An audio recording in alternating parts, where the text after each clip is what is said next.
Друзья, я вас приветствую на нашем автопробеге «Дружбы народов». 29 мая мы добрались, вернее 28 вчера, до Чувашии. В рамках этого проекта я планирую по возможности погружать вас в культуру, традиции, быт других народностей нашей России. И вот мы находимся в таком уникальном сейчас месте, которое, мне кажется, максимально передаст именно ту уникальность чувашей, народа, который проживает здесь. Мы находимся в этнокомплексе Ясно. Ой, доброе утро, доброе утро. Уже вот я как раз, да. Друзья мои, я вас приветствую на земле священной наших прародителей. Называется место Кереметь-Выронье. Место не только сакральное, священное, мы сегодня пойдем туда гулять, но еще и историческое для нашего народа, потому что когда-то в конце 13-го, начале 14 века из сожженной Волжской Булгарии остатки, оставшиеся в живых племена суворо-болгарского народа, стали подниматься вверх по Волге. И как рассказывают наши древние сказки и легенды, чтобы сохранить народ, свою веру, свою культуру и свой язык, ушел и сжег имя вождя нашего оставшегося народа в живых и основал наверх по Волге, и основал материнский куст деревень, центральную деревню назвали в честь него. Неподалеку здесь село Ишаки, по-чувашски Ижек. И даже удивительно в исторических мемуарах в 17-18 веках, когда на знаменитой ярмарке Ишакской встречались и купцы с разных регионов нашей Древней Руси, знакомились друг с другом, спрашивали, чей будешь? Никто никогда не называл название своей деревни, всегда говорили так: ижековские мы. Вот настолько было велико почитание наших прародителей. А рядышком деревни, которые вы проехали, они все названы именами его сыновей. Котяки, Кадек, Собакасы, Саба. А дальше мы относимся к деревне Таганаш, раньше называлась деревня, тоже имя сына Ижека. Благодаря этой традиции наших прародителей, нашим историкам удалось узнать, кто же мы такие чуваши. А до момента этого, будучи еще ребенком в школе, потом в университете на 3-м курсе, мы абсолютно уверены были, это был прошлый век, что наш народ молодой. Впервые о чувашах упоминается в 15 веке. Откуда упали, непонятно, но то, что молодой, было по истории нам известно. Но ведь удивительно оказалось, что нашему народу и совсем не 5 веков, а 5000 лет. Об этом сегодня будем говорить. А сейчас начнем наше путешествие с нашей музыки, потому что для нашего народа музыка – это фундамент, это сакральность, это мистерия, это то, что является для нас основой для того, чтобы мы дальше уже выстраивали все наше мировоззрение. Я вас провожу сейчас в музыкальный мастер-класс, и мы услышим с вами звучание древнейших музыкальных национальных инструментов. Ну, я думаю, попробуем тоже на них, по крайней мере, хоть как-то, но поиграть. Каждый двор оформлен разным орнаментом. И этот орнамент ни разу не повторится. Мы его собирали по всем районам нашей республики, а еще и по диаспорам. Конечно, у нас только начало строительства нашего большого проекта, но тем не менее уже Чебоксарский район и справа, и слева представлен. С левой стороны у вас это Осинкин дом, он так и называется Осинкин, потому что из осины сделан. И все наши гости, которые приезжают, например, из Москвы, да, у вас же темп какой, да, ритм жизни у вас совершенно другой, чем в отличие от наших регионов. И, естественно, мы их сразу заселяем в Осинкин дом. Почему? Потому что осина снимает напряжение и негативную информацию. Об этом знали все наши прародители. Трапезная, в которую мы сегодня сейчас только что положили наши вещички, мы сюда вернемся. У нас сегодня с вами национальная кухня, национальный обед. А рядом с Осинкиным домом, чуть поодаль, знаменитая наша баня, тоже из осины, Осинкина баня, где моются все наши высокопоставленные лица по методике древних предков. Называется 7 потов. А? 7 потов?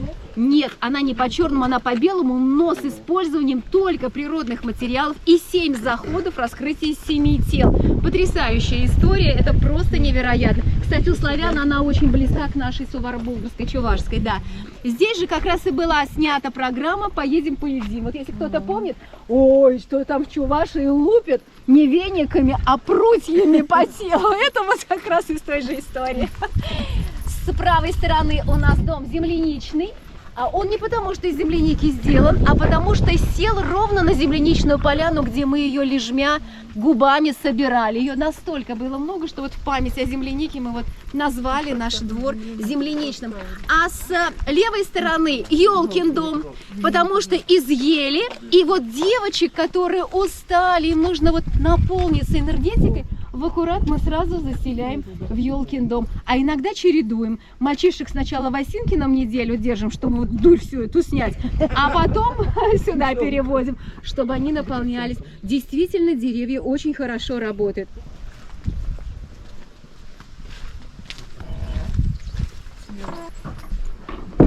Проходите, присаживайтесь, пожалуйста, на лавочке. Угу. Меня зовут Николай, фамилия Фомеряков. Я живу в деревне Чиганары Чебоксарского района Чувашской республики. К музыке прикоснулся 10 лет назад примерно.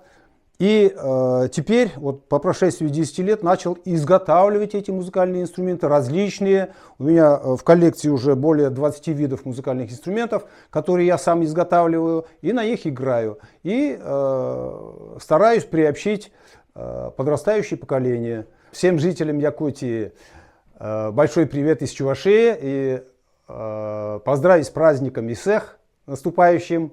Веселья вам, радости, здоровья и смотреть на жизнь с оптимизмом. Вот ведь умел радоваться, веселиться и в старину, и 1000 лет назад, и несколько тысяч лет назад. И мастерили музыкальные инструменты из всего того, что человека окружает. И одним из древних музыкальных инструментов, наверное, являются просто палочки, стучали об деревяшки.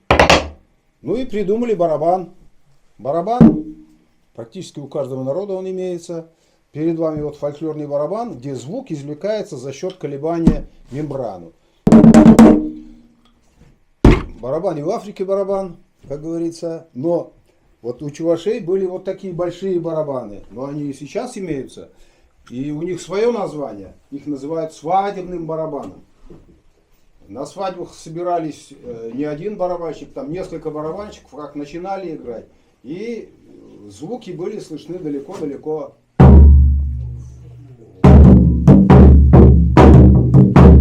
А это бубен. А кто же играл в старину много сотен лет назад на этих инструментах? Шаманы. А кто такие шаманы? Они лечили людей даже звуками. А что такое звук? Это ведь вибрация воздуха. И вот вибрация воздуха определенной частоты, оказывается, имеет свойство возвращать больные клетки человека, больные части человека в исходное здоровое состояние. Воздействием на человека обладает следующий музыкальный инструмент. Он маленький, небольшой, который называется... Варган, хамус. Варган. А почему называется варган? Чувашское название варган губас. То есть смысл слов варган губас — это музыкальный инструмент, который варгает.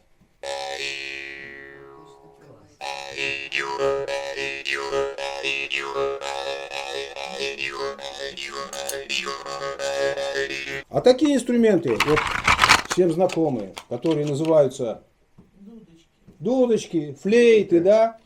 Кто в деревнях в старину, вот сотни, тысячи лет назад изготавливал их, чаще всего? Кто? Пастухи, конечно. Потому что у пастухов-то было и время, и они знали, главное, природу хорошо. И изготавливали эти флейты, дудочки из природных материалов.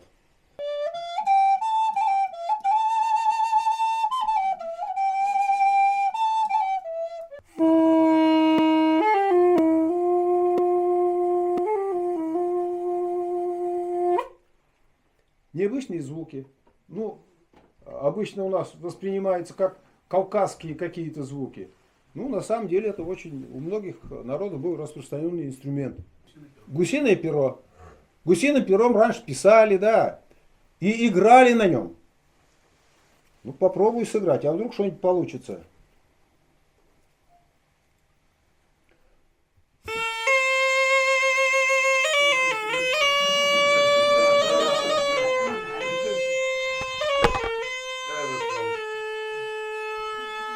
В древности проводили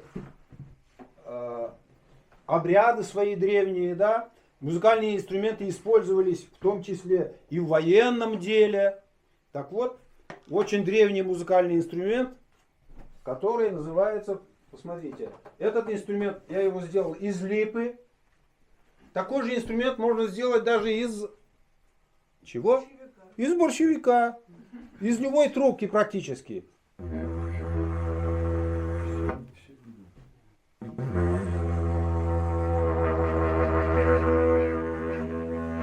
И вот придумали инструмент, который дождь переносит. Вот он перед вами.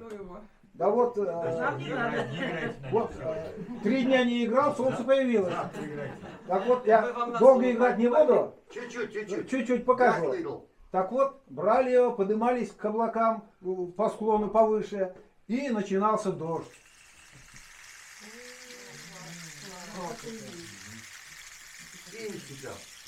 Это в сторону нашего дуба, где исполняются желания. Вы это можете верить, в это можете не верить, это ваше право. Но тысячи гостей давно убедились в том, что место работы, и даже самые крутые бизнесмены почему-то, хотя у себя в регионах огромное количество священных дубрав, тем не менее перед крупными сделками зачем-то едут именно сюда. Вот мы на это место сегодня с вами движемся. Но не просто, а через историю, через нобелевских лауреатов, через знания наших современных ученых мы поймем мудрость наших прародителей и найдем законы Вселенной, которые они нам дали здесь и сейчас, чтобы мы были с вами счастливыми, здоровыми, успешными в нашей современной, суетливой, но тем не менее жизни. Пойдемте. Мы с вами подошли к воротам, откуда начинается место силы нашего дуба. Дуба Кереметь. Наша бабушка, когда отправляла нас на Кереметь-Вырани, на священное место, где рос всегда дуб, и там было огромное количество желудей, и мы собирали эти желуди, а бабушка говорила так: Кереметь-Вырани, доченька, на священном месте даже злых мыслей не держи. Тогда мне было непонятно, что значит злых мыслей не держи. Я просто слушалась бабулю, но самое удивительное, что я обратила на эту фразу внимание, уже будучи взрослой женщиной, когда вспомнила, что нас бабушка растила на самом деле одной единственной фразой. От нее за 88 лет ее жизни мы ни разу не слышали «нет» и «нельзя». Никогда. Она ни разу их не произнесла. Нет, нельзя, нам все можно было всегда. Но она говорила другую фразу. Ачам, узалшухсем дандыт. Доченька, даже злых мыслей не держи. Мы тогда, конечно, не понимали значимость этих слов. До тех пор, пока не стали изучать наших нобелевских лауреатов, которые изучают свойства нашего мозга и всю работу, которая происходит в нашей голове. Так вот, Нажиб Валитов, башкирский ученый в прошлом веке, доказал, что все, о чем мы с вами думаем, все это материально.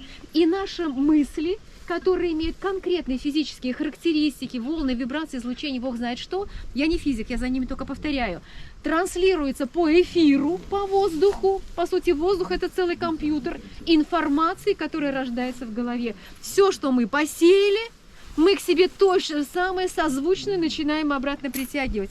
Жаль, что наш ученый, башкирский физик, химик, математик в одном лице не дожил до вручения Нобелевской награды. 2 недели не хватило его жизни. Зато все исследования забрали американцы и англичане. Если вы сегодня залезете в интернет и посмотрите «мысль материальна», вы там не найдете русских фамилий, тем более Нажипа Валитова. Это нужно глубоко поискать, чтобы найти его исследование. 1967 год. И вот здесь на воротах нашего места Кереметь-Вырани стоят 2 героя. Мы сейчас с вами проведем аналогию, прямо параллель с русской культурой. Я буду рассказывать про чувашского, а вы вспоминаете сразу своего бога славянского. Пихамбар, бог истинных знаний. Он знает все, что было, что будет, что есть где-то в других мирах или в других странах и в других точках. Он передает знания через жрецов. Юмыч-карчики, юмыч-старики по-чувашски. Вождям, чтобы вожди принимали грамотные решения. Является покровителем живности домашней и лесной. У нас Пихамбар, у вас Велес, бог истинных знаний. Велес, суть одна и та же. Еще одна героиня. Любимая супруга, единственная супруга Верховного Создателя. У нас Верховный Создатель Тура и его любимая супруга, богиня судьбы. У нас она Пюлихще, а у вас она Макаш. Богиня судьбы, Макаш. Суть одна и та же. И отсюда мы идем точно так же, как и наши прародители, говоря вот такие волшебные слова. Здравствуй, хозяин места. Мы пришли с любовью, с благодарностью, с чистыми мыслями и с добрыми намерениями. Смотрите, что получается. Наши предки не были нобелевскими лауреатами, естественно. У них не было никаких исследований, но они прекрасно знали, что я сею в пространство, заряжается это пространство теми же самыми вибрациями и нам возвращается. Здравствуй, значит, здоровьем наполнили все. С чистыми мыслями, значит, чистые помыслы, высокие вибрации вокруг нас и так далее. Этой шпаргалкой, друзья, я пользуюсь до сегодняшнего дня. Нужно было нам всего-то навсего внимательно читать наши древние сказки и легенды, как, впрочем, и любой народ может их глубоко изучить и найти не только историю нашего народа, но еще и мировоззрение, философию, а самое ценное – законы Вселенной, которые знали наши предки и умели применять в любые эпохи, в любые времена. Одна из сказок нам рассказывает: жили мы когда-то у Золотых гор. Золотая гора по-чувашски звучит как Илтон-Ту, Илтон-Алтон, Алтайские горы. Действительно, историки подтверждают, 2000 лет до нашей эры мы жили у Золотых гор, на Алтайских горах. Дальше сказка нам рассказывает. И был у нас такой вождь Мете. Действительно, очень много сказок об этом вожде, о Мете. Он жестокий правитель, но он сумел объединить Щить-Мельтищичи, 77. Сакральное число для нашего народа до сегодняшнего дня. 77. 77 разных народов, разных племен, разных культур, разных языков, рассказывает сказка. А историки действительно подтверждают, что 2000 лет до нашей эры был создан союз, перед которым, как сказка рассказывает, император Поднебесный заискивал, потому что понимал, что лучше дружить с сильным государством, а не враждовать. Так тот союз и назван историками союз Хунну. И был наш Мете, который китайцы называют, император Поднебесный, это Китай, Моде, Моду. Бюст его до сегодняшнего дня можно лицезреть в их стране. Вот такая удивительная история. А дальше сказки продолжают. Устав воевать за землю, мы решили вернуться на свою прародину. Так получается, что Алтай не самая прародина, где-то еще. Вопрос где?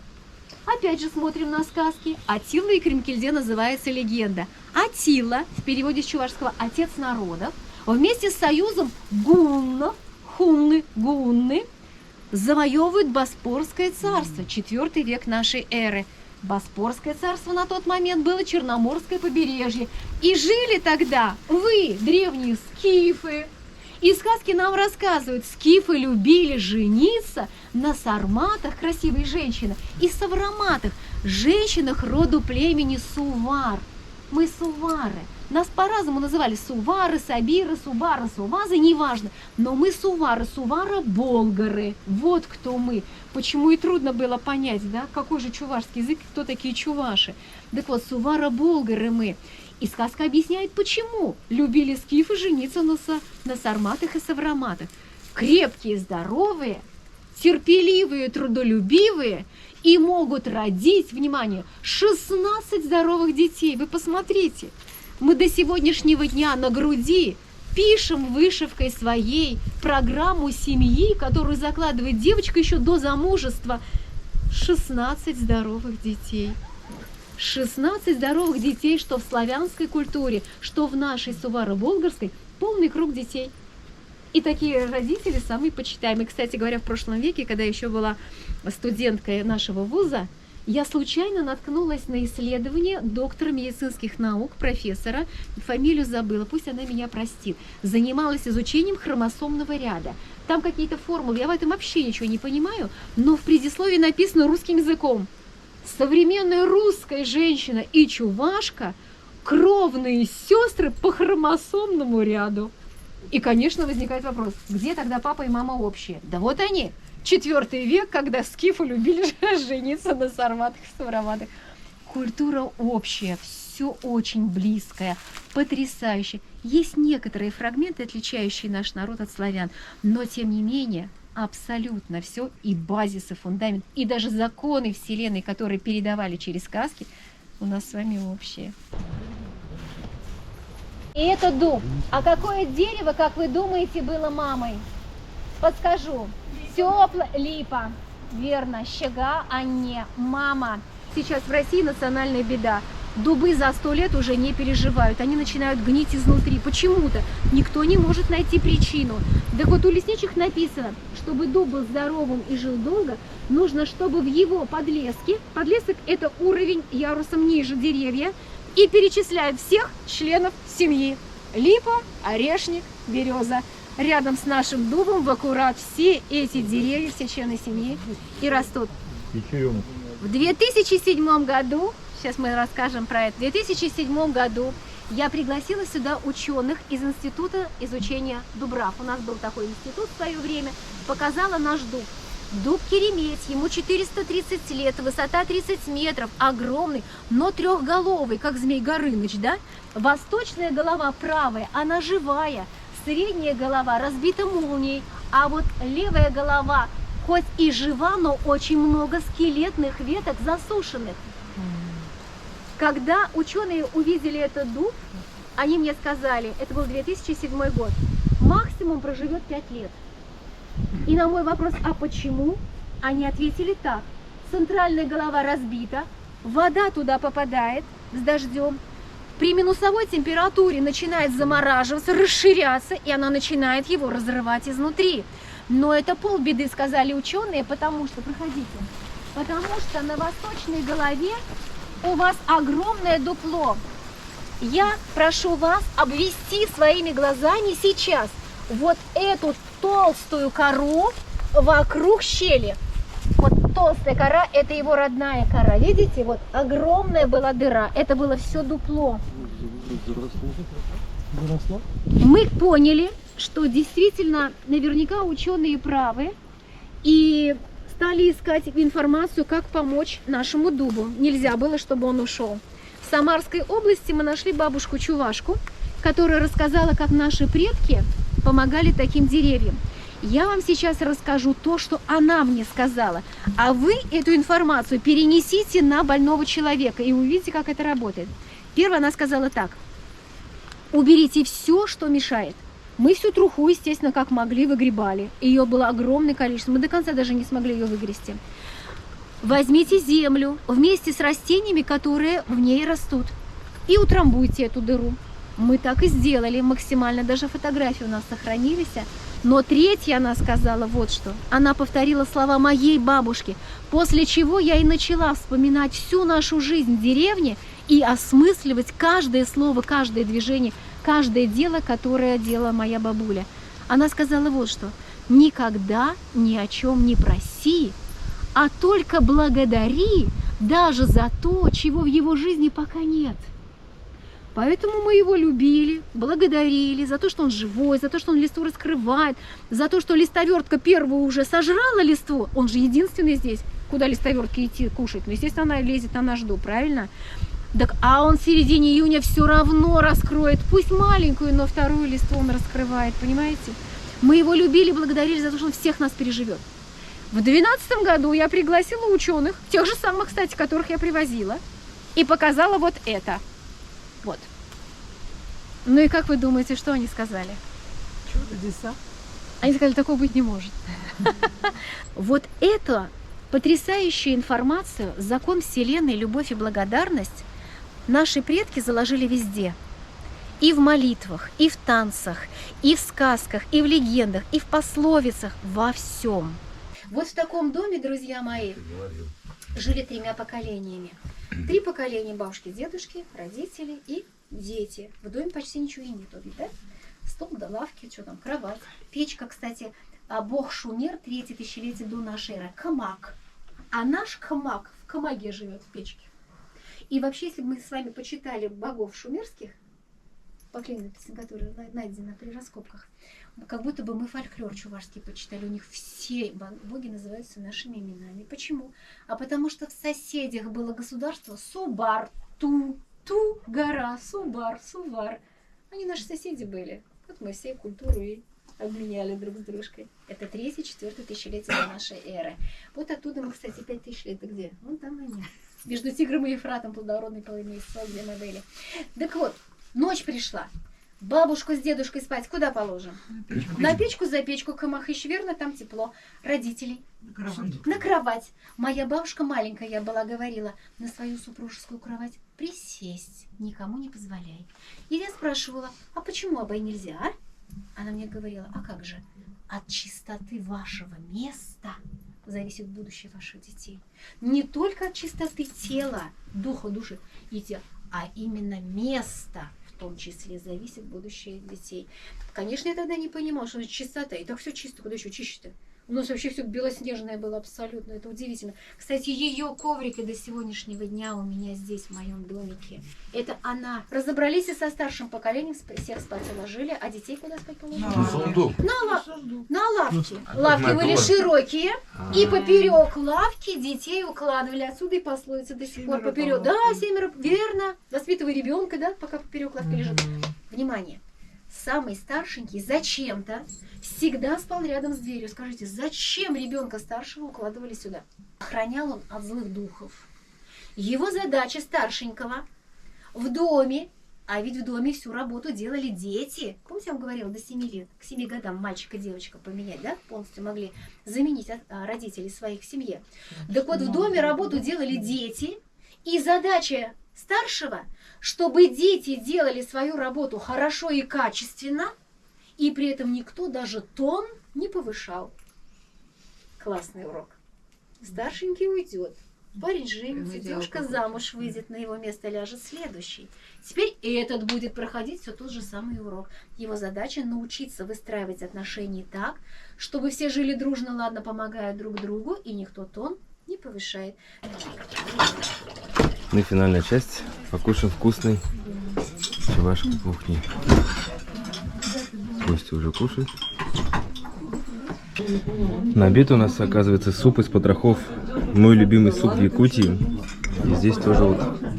Салам серебряните, хаклатавана марзем. Здравствуйте, наши дорогие родные и близкие. Так всегда испокон веков наш народ чувашский издревле всегда здоровался со всеми, кто его окружает, неважно, к какому народу он принадлежит.